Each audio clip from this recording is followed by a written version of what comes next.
Friends, today I'll show you how to draw this festive rangoli. It is of sunbeam dots, swirling dots, middle dots.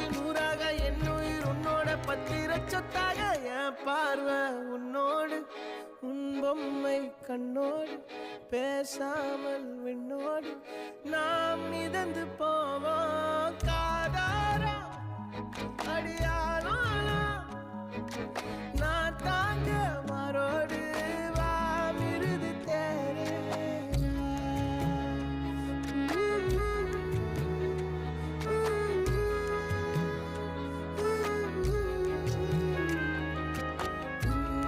This is the easier and better way to draw this festive rangoli.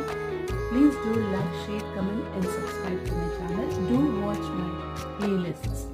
Thank you all for watching my video.